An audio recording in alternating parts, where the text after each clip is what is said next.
Break के बाद आप सभी का एक बार फिर स्वागत है। लगातार हमारी खास पेशकश जारी है और हमारे साथ आचार्य जी भी स्टूडियो में मौजूद हैं। तो चलिए, क्योंकि आज रूप चौदस है और कल दीपावली है, तो आचार्य जी से जान लेते हैं कि कल पूजन का शुभ मुहूर्त क्या है, किस वक्त पूजन करें ताकि महालक्ष्मी प्रसन्न हो जाए। आचार्य जी, मुहूर्त क्या है पूजा का? जी बिल्कुल, देखिए जो कल की पूजा का सबसे अच्छा मुहूर्त है, जिसे महानिशित काल की पूजा कहते हैं, और जिसे ऐसा लोग मानते हैं कि लोग यही सबसे ज़्यादा प्रश्न करते हैं कि आचार्य जी स्थिर लग्न बता दीजिए, स्थिर लग्न में पूजा करना चाहते हैं जिससे लक्ष्मी आए तो हमारे घर में स्थिर रहे। तो वो जो स्थिर लग्न का मुहूर्त है वो 10:35 से लेकर के रात में 1:01 तक का समय है। इस मध्य में आप अपना सारा पूजा पाठ का कार्य संपादित कर सकते हैं। उसके पहले के समय में आप अपनी पूरी तैयारी कर लें। आपको अपने इष्ट मित्रों से, रिश्तेदारों से, परिजनों से, जिससे भी मिलना है, आपको एक दूसरे को उपहार देना है, भेंट देना है, आशीर्वाद लेना है बड़े बुजुर्गों का, ये सारे काम आप उसके पहले कर सकते हैं। 10:35 से रात में 1:01 तक आप अपनी जो विशेष पूजा करनी है महालक्ष्मी की वह करें। उससे आपके घर में धन धान्य की समृद्धि होगी, मां लक्ष्मी की कृपा निरंतर बनी रहेगी। जी आचार्य जी, आज हनुमान जयंती भी है, तो हनुमान जी को जो हम सिंदूर चढ़ाते हैं, जो उनका चोला है, इसकी क्या महत्ता है और क्या वजह है इसके पीछे? देखिए, हनुमान जयंती को सिंदूर भगवान शिव महादेव के जो अवतार हैं हनुमान जी, उनको अवश्य चढ़ाया जाता है। ऐसा नियम है कि आप पूरे साल भर चढ़ाएं या ना चढ़ाएं, लेकिन आज की तिथि में अवश्य चढ़ाना चाहिए, क्योंकि आज एक तो सबसे पहली चीज कि उनका जन्म हुआ था। लेकिन जब भगवान राम ने लंका पर विजय प्राप्त कर ली, रावण वध कर लिया और लंका से ससम्मान अपने देश, अपने स्थान को वापस आने लगे, अपनी राजधानी अयोध्या में वापस आने लगे, तो आज की ही तिथि थी जब माता सीता जो है वह श्रृंगार कर रही थी। तो माता सीता को श्रृंगार करते समय देखा हनुमान जी ने कि माँ सीता जो है वो सिंदूर अपने मांग में लगा रही हैं। तो उन्होंने कौतूहलवश पूछा कि माता, ये सिंदूर आप किस लिए लगा रही हैं? तो माता ने हंसकर के जवाब दिया कि हनुमान, ये तो भगवान श्री राम के नाम का सिंदूर है और इसको लगाने से श्री राम की कृपा मेरे ऊपर रहती है, मेरा सुहाग अजर अमर रहेगा। तो हनुमान जी वहां से चुपचाप चले गए और थोड़ी देर में आते हैं तो उन्होंने देखा कि पूरे शरीर में सिंदूर लपेटे हुए हैं, सिंदूर का चोला अर्पित किया, पहना हुआ है उन्होंने। तो माँ सीता हंसने लगी, बोली ये क्या, ये तुमने क्या कर लिया? तो हनुमान जी ने बड़ा स्वाभाविक सा उत्तर दिया, बड़ा मासूम सा जवाब दिया। उन्होंने कहा, जब आप थोड़ा सा एक चुटकी सिंदूर अपने मस्तिष्क में लगाती हैं और आपको श्री राम जी की कृपा मिल जाती है, तो मैंने सोचा पूरे शरीर को ही क्यों ना मैं चर्चित कर लूं सिंदूर से, जिससे मेरे साथ भगवान श्री राम की कृपा निरंतर बनी रहे। इस कारण से भगवान श्री राम के नाम का सिंदूर जो है हनुमान जी को अर्पित किया जाता है। तो आप पूरे वर्ष अर्पित कर सकें या ना करें, आज की तिथि में हनुमान जी को सिंदूर और चमेली के तेल का चोला अवश्य अर्पित करना चाहिए।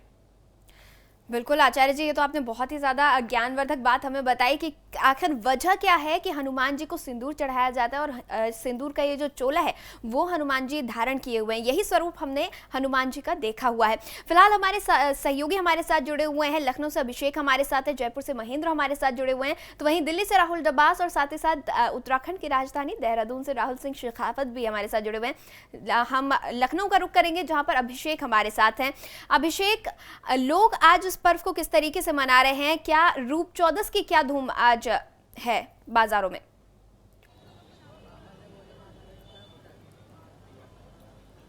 जी हाँ, पूरी तरह से रूप चौदस की भी धूम देखने को मिल रही है। लोग यहाँ पर हर तरह की खरीदारी कर रहे हैं। साथ ही साथ रूप चौदस की बात की जाए तो लोग रंगोली बना रहे हैं। आप देख सकते हैं यहाँ पर भी हमारे ठीक सामने यहाँ पर देखिए किस तरह से ये लोग रंगोली बना रहे हैं। शुभ मानी जाती है रंगोली आज के दिन, तो रंगोली बना करके इस त्योहार को मना रहे हैं। इनसे बात करते हैं, इनके भी कुछ सवाल हैं शास्त्री जी से, आइए इनसे पूछते हैं। कुछ सवाल है पूजा को लेकर के, रूप चौदस की क्या पूछना है? इस दिन तो बहुत अच्छा रहता है, छोटी दिवाली होती है और घर में हम लोग दिए भी जलाते हैं और घर को सजाते हैं बहुत अच्छे से, और ये लाइट का त्योहार होता है, इसमें बहुत अच्छा लग रहा है हम लोग को। तो रूप चौदस की पूजा के बारे में आई डोंट नो। अच्छा, और भी लोग हैं यहाँ पर हमारे साथ, उनसे बात करते हैं। घर में सुख शांति कैसे आएगी आज के दिन, रूप चौदस के दिन पूजा करके, ये पूछना चाहते हैं। आज के दिन अगर हम पूजा करते हैं तो कौन सी विशेष पूजा करनी चाहिए जिससे कि घर में शांति आ जाए, सुख शांति समृद्धि घर में आ जाए, ऐसा कुछ है? जी बिल्कुल, बहुत पूजा पाठ ऐसे कुछ करनी चाहिए। जी निश्चित ही, आज की तिथि बहुत ही विशेष है और इस तिथि में ग्रह नक्षत्रों का बहुत अच्छा संयोग बन रहा है।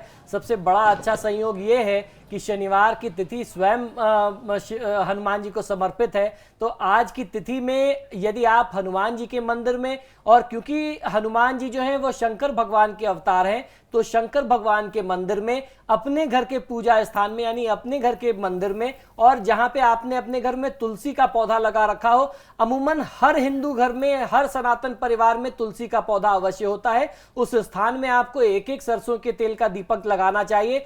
क्योंकि आज शनिवार है तो पीपल के वृक्ष के नीचे भी आपको एक सरसों के तेल का दीपक लगा करके प्रयास करना चाहिए कि यदि वहां पे जगह है तो आप 7 बार पीपल के वृक्ष की परिक्रमा कर लें। ये उपाय बहुत ही सरल, बहुत ही छोटा सा उपाय है। मैं समझता हूं कि क्योंकि दीपावली दीपों का पर्व है, दीप हर व्यक्ति जलाता है, तो 5 दीपक आपको ऐसे ऐसे विशेष स्थानों में रखने हैं। सबसे पहला हनुमान जी के मंदिर में, दूसरा शंकर भगवान के मंदिर में, तीसरा अपने घर के मंदिर में, चौथा जो है वो आप तुलसी के पौधे के पास रख दीजिए। अगर अपने घर में नहीं रख सकते तो मंदिर में तुलसी का पौधा होता है वहां रख दें, और पीपल के वृक्ष में। इन 5 स्थानों में दीपक लगाने से आपको बहुत अच्छा लाभ मिलेगा। जैसा आपने कहा कि आज की तिथि का लाभ बहुत अच्छे से कैसे लिया जाए, कौन सा उपाय किया जाए, तो ये उपाय अपने आप में सामर्थ्यवान है आपके सभी दुखों, सभी कष्टों और आपकी दरिद्रता को दूर करने के लिए। आपके घर में लक्ष्मी के आगमन का मार्ग ये उपाय प्रशस्त करेगा, लक्ष्मी को आकर्षित करने का रास्ता बनाएगा। बिल्कुल आचार्य जी, ये जो आपने उपाय बताया है, मेरे ख्याल में इस उपाय को तो कोई भी आम जनमानस कर सकता है, इसके लिए कोई बाध्यता नहीं है। जी निश्चित, कोई भी व्यक्ति कर सकता है, इसमें ऐसी कोई बाध्यता नहीं है। आप अपनी श्रद्धा के अनुसार जो भी समय आपको उचित लगे आप इस उपाय को कर सकते हैं, आपको लाभ ही मिलेगा, इसके कोई दुष्परिणाम आपके सामने नहीं आने वाले। बिल्कुल बिल्कुल, पूजा का कभी भी कोई दुष्परिणाम नहीं होता। अभिषेक, आप हमारे साथ बने रहे। इस वक्त महेंद्र हमारे साथ जयपुर से जुड़े हुए हैं, तो उनसे भी हम बातचीत कर लेते हैं। महेंद्र, क्या आपके आसपास मुझे काफी सारे लोग नजर आ रहे हैं, क्या उनके मन में कोई शंका है, कोई समस्या है जिसका निदान वो आचार्य जी से चाहते हैं?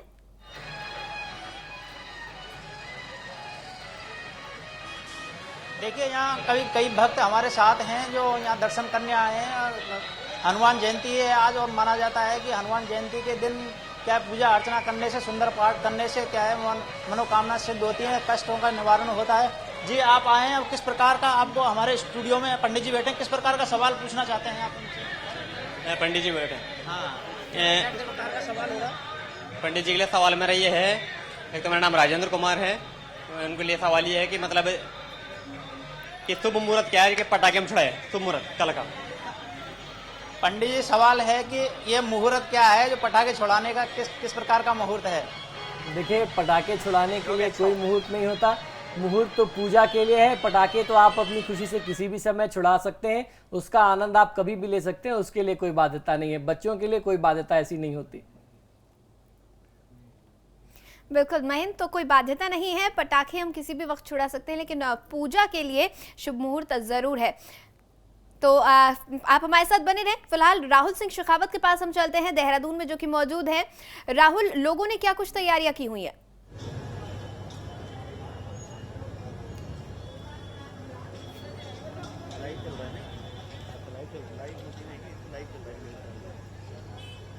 बिल्कुल, देखिए मेरे साथ कुछ मौजूद है यहाँ देहरादून के जो यहाँ बातचीत करता हूँ। आप बताइएगा कि ये जो दिवाली, कल दिवाली है और आज उससे पहले एक अद्भुत संयोग है, नरक चतुर्दशी है, उसके अलावा छोटी दिवाली है और हनुमान जयंती भी है। तो किस रूप में आप इस संयोग को आप देख रहे हो, किस तरह से आप पूजा आप लोग कर रहे हैं?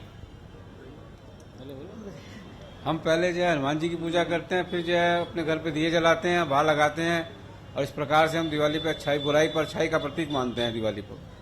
एक संयोग है कि इस बार हनुमान जयंती भी एक साथ है और नरक चतुर्दशी भी एक साथ है और छोटी दिवाली भी आज है, शनिवार है। तो ये जो संयोग इस बार हुआ है दिवाली से ठीक एक पहले, किस रूप में आप इसको देख रहे हैं?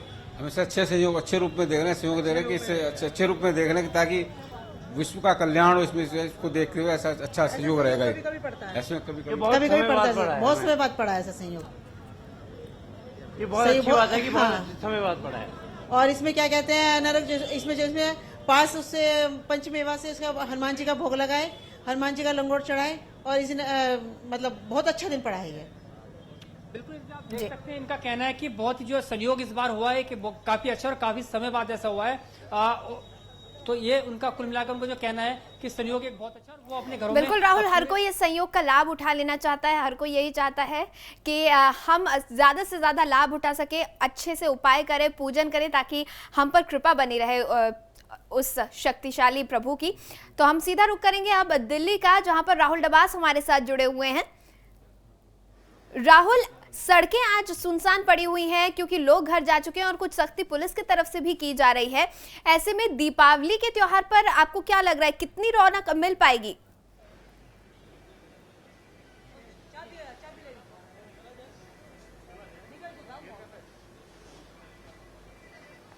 देखिए, अगर दीपावली के त्यौहार की बात करें तो मैं अपने कैमरा पर्सन से चाहूंगा कि वो दिखाने की कोशिश करे कि दिल्ली पुलिस की सख्ती की वजह से भले ही कुछ दुकानों को बंद कर दिया हो, वो आप सामने देख सकते हैं, कुछ शटर डाउन कर दिए गए। हालांकि उसके बावजूद दुकानदार जो आस्था जिसे कहते हैं, आस्था का त्यौहार कहते हैं, दीपावली को दियों का त्यौहार कहते हैं, रोशनियों का त्यौहार कहते हैं, वो रोशनियां साफ तौर पे नजर आ रही है।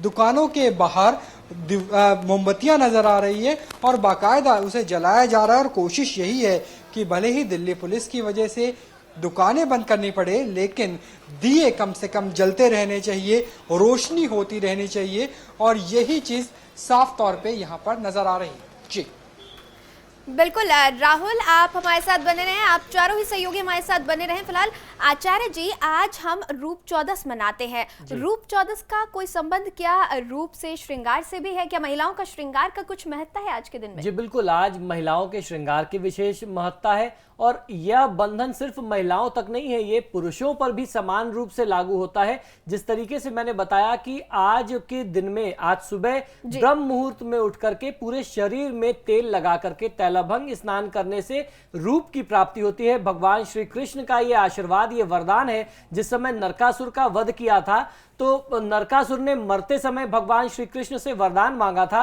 कि हे प्रभु, आज की तिथि को आप मेरे नाम से घोषित कर दीजिए और ये आप निश्चित करें कि आज की तिथि में सूर्योदय से पहले जो भी व्यक्ति तैलाभंग स्नान करेगा उसे कभी भी नरक की यातना नहीं झेलनी पड़ेगी। तो इस कारण आज अगर जो भी व्यक्ति ब्रह्म मुहूर्त में स्नान करता है, शरीर में तेल मालिश करके उसके बाद अच्छे से स्नान करता है, तो उसको रूप और सौभाग्य की प्राप्ति होती है। और इस नाशवान पूरी संसार में जो भी व्यक्ति मृत्यु लोक में आता है उसे जाना पड़ता है। तो जब हमारी मृत्यु होती है तो मृत्यु के बाद भगवान श्री कृष्ण के आशीर्वाद के चलते किसी भी व्यक्ति को, जिसने इस व्रत को, इस अनुष्ठान को, इस पर्व को इस तरीके से मनाया हो जैसा हमारे शास्त्रों में वर्णन है, तो उस व्यक्ति को कभी भी नरक की यातना नहीं झेलनी पड़ती, उससे उसे मुक्ति मिलती है। और ऐसे में हनुमान जी के लिए भी आज, क्योंकि आज की तिथि जिस तरीके से बहुत सारे दर्शकों ने बताया कि ये संयोग बहुत समय बाद आया है कि हनुमान जी का जो जन्म है शनिवार के दिन पड़ा, तो ये बहुत अच्छी बात है आज की तिथि में।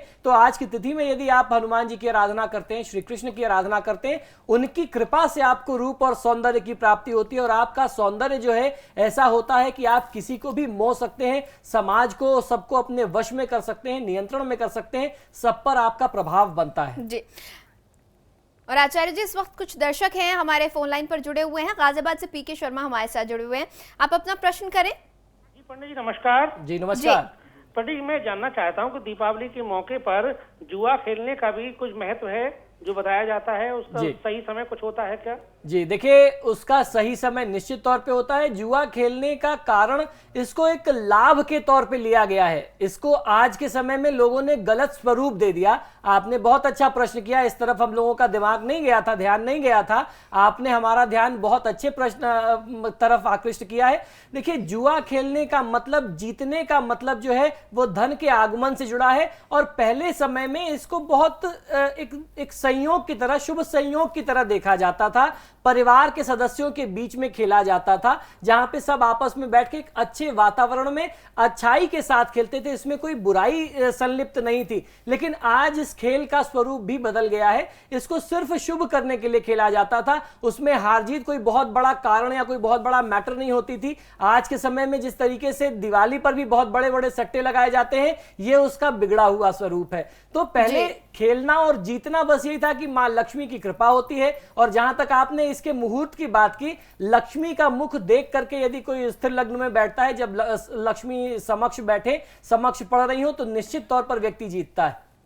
जी आचार्य जी, यानी कि वक्त के साथ साथ हमारे जो त्योहार हैं, जो नियम हैं, उनका भी स्वरूप बिगड़ गया है। जैसा कि आपने बताया कि जुआ खेलना कोई बुरी बात नहीं थी, ये वाकई एक अनुष्ठान की तरह शुरू किया गया था माँ लक्ष्मी को प्रसन्न करने जी के लिए। बिल्कुल, ये एक संयोग देखा जाता था कि आज अगर लक्ष्मी के आगमन का संयोग है तो आज मैं कुछ ऐसा करता हूं जिससे मैं कुछ पैसे आपस में खेलते थे, परिवार के साथ खेलते थे, उसमें कोई बुराई व्याप्त नहीं थी, कोई बुरी भावना नहीं थी। अब आज लोग पूरी तरीके से इस पर निर्भर हो गए हैं, जुए को ही अपना मुख्य आधार बना लिया है, सालों साल उनके जो है वो जुए खाने चलते रहते हैं। तो ऐसा ये जो स्वरूप आया, ये जो एक गलत आदत हमारे व्यसन आ गया हमारे समाज में, ये बहुत ज्यादा घातक है, इससे बचना चाहिए। हमें अपने किसी भी पर्व और त्योहार का जो पौराणिक स्वरूप है उसे बचा करके रखना चाहिए। मुझे आज भी ध्यान है कि हमारे परिवारों में आज भी हम सब बच्चे बड़े बुजुर्गों के बीच में बैठते थे, सिर्फ उनका खेल देखा करते थे, और बड़े बुजुर्ग जो हैं वो बहुत अच्छे वातावरण में, स्वस्थ वातावरण में मनोरंजन के तौर पर जैसे एक खेल होता है उस तरीके से इसको खेलते थे, उसमें हार जीत का कोई बहुत बड़ा कारण नहीं होता था। आचार्य जी, जैसा कि आपने एक उपाय भी ये बता ही दिया है कि जुआ खेलने से भी आप अगर उसको सही तरीके से ले, अगर व्यसनों का जो मदिरा है या इस तरीके से माहौल ना खराब किया जाए, तो ये भी एक अनुष्ठान है, माँ लक्ष्मी को ही आकर्षित इसके जरिए निश्चित तौर पे इससे आप अपने भाग्य को टेस्ट कर सकते हैं। जी जी, तो क्या आप एक उपाय भी हमारे दर्शकों को बता देंगे, क्योंकि आज हनुमान जयंती है, तो हनुमान जी को कैसे प्रसन्न किया जाए? मुझे यकीन है आपके पास कोई ना कोई उपाय जरूर होगा। जी देखिए, बहुत असरदार, बहुत सरल सा उपाय है। आपको करना यह है कि जैसे मैंने अभी दीपक के कुछ प्रयोग बताया, आपको 5 विशेष स्थानों में दीपक लगाना है। एक बहुत अच्छा प्रयोग यह है कि आप अपने घर के पूजा स्थान में दीपक लगाइए देसी घी का, और उसमें 2 लौंग डाल दीजिए, समूचे साबुत लौंग डाल दें, बहुत अच्छा फायदा मिलता है। ये उपाय करने से बस करना यह है कि एक देसी घी का दीपक लगाना है और उसमें 2 लौंग डाल देना है। इससे यह होता है कि आपके घर के ऊपर, परिवार के ऊपर किसी भी प्रकार का तंत्र मंत्र किया गया हो उसका नाश हो जाता है, और उसके साथ साथ कोई भी तांत्रिक क्रिया, कोई बाधा आपके काम में अड़ंगा नहीं डालती, आपको हमेशा सफलता मिलती रहती है। दूसरा एक छोटा सा प्रयोग यह है कि एक लौकी ले लें, जिसे इधर पश्चिमी प्रदेश में घिए के नाम से हम जानते हैं। एक लौकी ले लेना चाहिए और अपने सिर से 3 बार घुमा करके उसे किसी भी वृक्ष के नीचे, पेड़ के नीचे या पीपल के वृक्ष के नीचे रख देना चाहिए। इससे बहुत अच्छा लाभ मिलता है। किसी भी प्रकार के तंत्र मंत्र का या नजर दोष का जो भी प्रयोग होता है आपके ऊपर, क्योंकि देखिए जब कोई व्यक्ति काम में आगे बढ़ता है, कारोबार में आगे बढ़ता है, वृद्धि करता है, तो उससे जलने वाले भी अनायास पैदा हो जाते हैं। तो निश्चित ही आपके भी शत्रु होंगे जिनको आप जान नहीं सकते, जिन्हें गुप्त शत्रु कहा जाता है, तो उनसे बचने के लिए ये प्रयोग बहुत ज्यादा कारगर होता है। ये आपको बहुत अच्छा लाभ दे सकता है। बिल्कुल आचार्य जी, आप इतने सारे उपाय हमारे दर्शकों के लिए लेकर आते हैं। तो फिलहाल हमारे सहयोगी भी हैं जो लगातार हमारे साथ बने हुए हैं। दिल्ली से हमारे साथ राहुल डबास जुड़े हुए हैं, देहरादून से हमारे साथ राहुल सिंह शेखावत है, लखनऊ से हमारे साथ अभिषेक सिंह है, और तो वहीं जयपुर से महेंद्र भी हमारे साथ जुड़े हुए हैं। महेंद्र के पास सबसे पहले हम चलेंगे जयपुर में। महेंद्र, ये बताइए, आज तो आप काम कर रहे हैं, आप हमारे दर्शकों के लिए बाजार में मौजूद हैं ताकि उनको भी जयपुर का हाल पता चल सके, लेकिन आपने क्या तैयारियां की हैं इस दीपावली?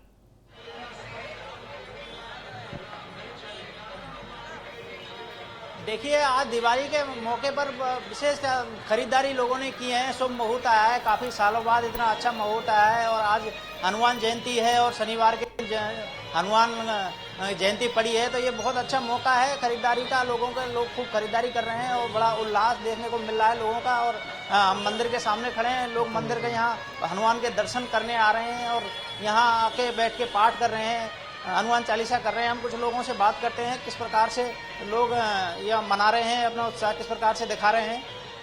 जी आप बताइए आप बताइए किस प्रकार से आप मना रहे हैं दिवाली का? बहुत ही अच्छी तरीके से बना रहे हैं और बहुत ही अच्छा लग रहा है। मार्केट में भी अच्छी तैयारी की है आज आपने? तैयारियां तो वैसे हम तो मार्केट खरीदारी से कर रहे हैं, फोटुए वगैरह, मालाएं, मिठाइयाँ काफी अच्छी तरीके से खरीद है। खूब खरीदारी कर रहे हैं और कुछ लोग हैं और हमें वो किस प्रकार से दिवाली एंजॉय कर रहे हैं आप बात करते हैं। जी सर, आप बताइए किस प्रकार से एंजॉय कर रहे हैं दिवाली के मौके पर? आज हनुमान जयंती है।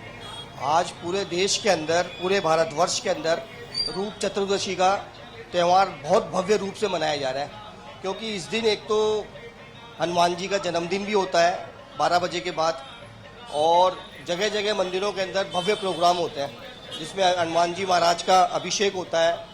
इसके अलावा प्रसादी का प्रोग्राम होता है, भक्तों की मतलब एक के बाद एक लाइन लगा के प्रोग्राम्स रहते हैं यहाँ पे। सब चाहते हैं कि हनुमान जी महाराज को पोशाक हम पहनाएं, सिंदूर का चोला हमारा चढ़े, मतलब अपने तरीके से सब भक्त लोग हनुमान जी का। काफी दिनों बाद ये आया है कि शनिवार के दिन ही हनुमान जयंती का पर्व पड़ा है, तो इसमें किस प्रकार का उत्साह है? ये तो एक बहुत एक संयोग है और भक्तों के लिए एक ये बहुत अच्छा आशीर्वाद है हनुमान जी का कि ऐसे मौके के ऊपर यानी रूप चतुर्दशी का है और लेडीज भी, औरतें भी, महिलाएं भी इसको बहुत भव्य रूप से मना रही है अपनी सुंदरता को सजा के। पंडित जी हमारे स्टूडियो में बैठे हैं, आप किस प्रकार का प्रश्न करना चाहेंगे पंडित जी से? मैं तो पंडित जी से यही पूछूंगा कि आज जो संयोग हुआ है मतलब रूप चतुर्दशी का हनुमान जी के का, तो उसके बारे में आप बताइए कि भक्तों को इससे कितना लाभ मिलेगा। जी निश्चित ही हम लोगों ने इस बारे में बहुत अच्छे से बहुत विस्तार से चर्चा की है। अभी नितिशा जी मुझसे पूछ रही थी कि आज की रात में माँ लक्ष्मी को प्रसन्न करने के लिए क्या उपाय कर सकते हैं, तो निश्चित ही आज लक्ष्मी साधना भी करनी चाहिए। आज आपको करना ही चाहिए कि माँ लक्ष्मी व भगवान श्री विष्णु की कोई प्रतिमा, कोई चित्र, कोई फोटो आप खरीद करके अपने घर में ले आएं, या अगर आपने कल स्थापित किया है तो आपको वहीं पर बैठ करके साधना करनी है। आपको करना यह है कि कमलगट्टे की माला और पीले लाल गुलाबी पुष्प वहां पर अर्पित करें। माँ लक्ष्मी को, भगवान श्री विष्णु को धन लाभ होता है। हनुमान मंदिर में हनुमान जी को चोला चढ़ाना चाहिए और वहां बैठ करके अपने सामर्थ्य अनुसार हनुमान चालीसा, बजरंग बाण, हनुमानाष्टक का पाठ यदि करते हैं, सुंदरकांड का पाठ करते हैं तो हर प्रकार के कष्टों से मुक्ति मिलती है। आज की तिथि में गौ पूजन करना चाहिए। गाय के गले में माला आप डालें, पुष्पों की माला डालें और गाय को आटा, बाजरा व लड्डू, हरा चारा, ये सब आदि आप उसको चारा देते हैं, भोजन देते हैं, तो कामधेनु गौ माता की भी कृपा आपको मिलती है। तो कुछ इस तरीके के सरल सरल छोटे से उपाय आज की तिथि में किए जा सकते हैं। आज की रात्रि में इन साधनों को करके अपने जीवन को, अपने भविष्य को उज्जवल बनाने का प्रयास आप अवश्य कर सकते हैं। बिल्कुल। तो हमारे साथ हमारे चारों सहयोगी लगातार बने हुए हैं, उनसे हम बातचीत करेंगे। देहरादून से हमारे साथ राहुल सिंह शेखावत जुड़े हुए हैं, जयपुर से हमारे साथ महेंद्र जुड़े हुए हैं, दिल्ली से राहुल डबास हमारे साथ हैं और लखनऊ से अभिषेक भी जुड़े हुए हैं। तो सबसे पहले हम सीधा इस वक्त चलेंगे अभिषेक के पास। अभिषेक, आपके घर में क्या कुछ तैयारियां की जा रही है मां लक्ष्मी को प्रसन्न करने की?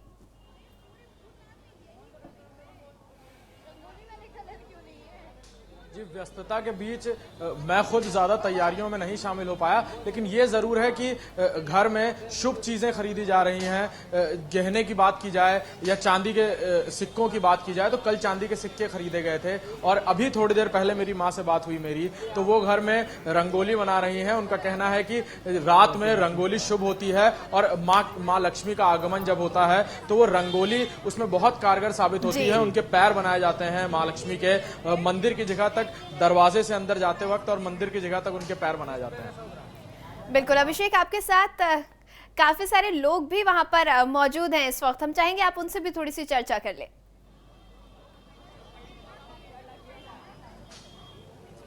जी हाँ, यहाँ पर हमारे साथ कई लोग मौजूद हैं। ये हमारे साथ हैं, ये जो बिजनेस करते हैं और इनका कहना है कि पिछले कई वर्षों से मंगल का व्रत रख रहे हैं, हनुमान जी की पूजा अर्चना कर रहे हैं और आज इनका कहना है कि किस तरह से जो पूजा अर्चना है हनुमान जी की किस तरह से की जाएगी, आइए इनसे पूछते हैं। मैं कई वर्षों से 4-5 साल से हनुमान जी का व्रत कर रहा हूँ। मैं ये जानना चाहता हूँ, जैसे आज हनुमान जयंती है तो किस प्रकार हनुमान जी की पूजा की जाए कि वो प्रसन्न हो और हमारी ये पूजा सफल हो सके। आचार्य जी, हर कोई लाभ उठा लेना चाहता है आज की तिथि का। जी, आज की तिथि बहुत ही विशेष, बहुत ही दुर्लभ है और इस बार जो ग्रहों का योग बन रहा है जिसे हम पंचग्रही योग कहते हैं वो बहुत विशेष है और खासतौर उन जातकों के लिए आज का दिन विशेष है जो लोग पहले से ही हनुमान जी की साधना कर रहे हैं या मंगल की साधना कर रहे हैं। जिस तरीके से देखिए, अभी हमने देखा कि एक व्यापारी बंधु है, मंगल देव जिन्हें हनुमान जी कहते हैं और मंगल ग्रह के स्वामी हनुमान जी हैं। मंगल देव की भूमिका कुंडली में बहुत ज्यादा विशेष है किसी भी जातक की आर्थिक स्थिति को मजबूत करने के लिए, सुदृढ़ करने के लिए। यदि किसी जातक की कुंडली में मंगल की स्थिति अच्छी ना हो तो बहुत ज्यादा कर्ज की स्थिति का सामना उस व्यक्ति को करना पड़ सकता है। तो ऐसी परिस्थिति में आज आपने प्रश्न किया कि आप कौन सी ऐसी साधना करें। आप हनुमान जी के मंदिर में जाइए, आप एक लड्डू उनको बेसन का या मोतीचूर का लड्डू अर्पित करें। उस लड्डू में आपको 2 लौंग लगा करके हनुमान जी के चरणों में अर्पित करना चाहिए और वहां बैठ करके कम से कम आप 18 पाठ ऋणमोचक मंगल स्तोत्र के करें। ऋण मोचक मंगल स्रोत 4 लाइन का स्रोत है, बहुत छोटा सा, बहुत संक्षिप्त में स्रोत है, लेकिन इसका प्रभाव इतना ज्यादा है कि किसी भी जातक को यह इतना अच्छा लाभ देता है कि कर्ज की स्थिति कितनी भी भयावह हो, यदि आप हनुमान जी की साधना में इसका प्रयोग करते हैं विशेष तौर पे, और आज के दिन जो लोग करते हैं तो बहुत अच्छा लाभ मिलता है। कर्ज की स्थिति से आपको मुक्ति मिलती है, ऋण की स्थिति भविष्य में आपके सामने कभी नहीं आती। जी बिल्कुल, तो ऋण की स्थिति आपके जीवन में नहीं आएगी। आचार्य जी द्वारा बताए गए उपाय को आप करके देखें, आपको निश्चित ही लाभ प्राप्त होगा। अभिषेक, बहुत बहुत धन्यवाद आपका हमारे साथ जुड़ने के लिए। जयपुर से हमारे साथ महेंद्र जुड़े हुए थे, आपका भी बहुत बहुत धन्यवाद। और देहरादून से हमारे साथ राहुल सिंह शेखावत जुड़े हुए हैं, दिल्ली से राहुल डबास, आप दोनों का भी बहुत बहुत शुक्रिया। आचार्य जी, चलते चलते मैं चाहूंगी एक संक्षेप में आप एक उपाय हमारे दर्शकों के लिए बता दीजिए, क्योंकि आज नरक चतुर्दशी भी है और दीपों का ये त्योहार है, तो अगर कोई ऐसा उपाय हो जिसमें दीप का भी इस्तेमाल हो, यानी कि आपका त्योहार भी बन जाए, खूबसूरती भी आपके घर की बढ़ जाए और लाभ भी मिल जाए। जी बिल्कुल, देखिए बहुत सरल सा उपाय है। आपको करना ये चाहिए कि आज संध्या काल में, संध्या का समय हो चला है, अब आप अपनी पूजा जब कर लें तो एक दीपक घर के पश्चिम स्थान में, पश्चिम दिशा में यदि आप खुले स्थान में रखते हैं या छत पर जाकर के पश्चिम दिशा में रख देते हैं तो बहुत अच्छा लाभ मिलता है। ये आपके पूर्वजों को संतुष्टि देता है, ये बताता है कि आप अपने पूर्वजों के प्रति अभी भी कृतज्ञ हैं। तो जब पूर्वज आपसे प्रसन्न होते हैं, उनकी कृपा आपको मिलती है, तो निश्चित ही आपके घर में उनके आशीर्वाद से समृद्धि की प्राप्ति होती है। जी बिल्कुल आचार्य जी, आप हमारे स्टूडियो में आए और आपने इतने उपयोगी उपाय भी हमारे दर्शकों को बताया, बहुत बहुत धन्यवाद आपका। जय हनुमान। और इसके साथ ही हमारी इस खास पेशकश में फिलहाल इतना ही, लेकिन कल फिर हम आपके साथ जुड़ेंगे और आचार्य जी भी हमारे साथ स्टूडियो में मौजूद रहेंगे, तो आप भी हमारे साथ जुड़े रहिए और देखते रहिए समाचार प्लस।